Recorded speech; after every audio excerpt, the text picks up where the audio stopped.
السلام عليكم خوتي، ان شاء الله تكونوا بخير وعلى خير. تحيه لكم.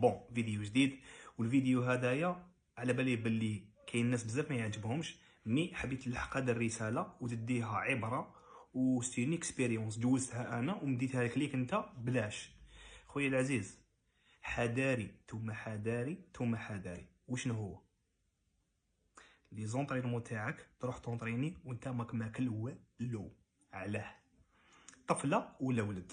كاين بزاف الناس شفناهم في الصاله سوا يحب يسيشي ولا يطلع بريز دو ماس، يعني يفوت الروبا تاعو يقول لك نروح نتقلق نروح للصاله رابيد نونطريني ونعاود نولي.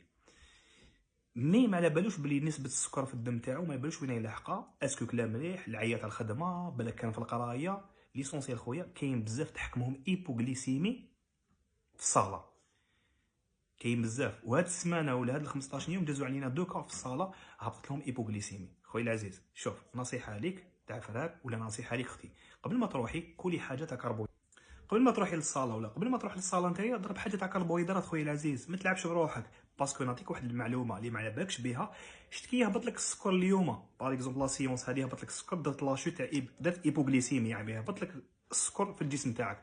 زيد على زعما نقولوا على شهر واحد اخر تزيد تهبط لك نسبه السكر في الدم تاعك، زيد يهبط لك المره الجايه تولي عندك حساسيه في الانسولين وفي البنكرياس. تسمى واش راح يصرالك هنا؟ سي ايفيتي هاد العفايس. واش تولي دير؟ تولي قبل ما تاكل نتايا كل مليح، اتكسل مليح، روح تونطريني وسليم وجسمك مليح وما فيك حتى ايفي سكوندير، وتكمل ودير الفورما مامتيه كيف تاكلي مليح تشربي مليح اتكسلي شويه وروحي للصاله بونفور باش هكا تكملي وتكون عندك استمراريه. انت تاني كيف خذ بهذه النصيحه وزير روحك. السلام عليكم.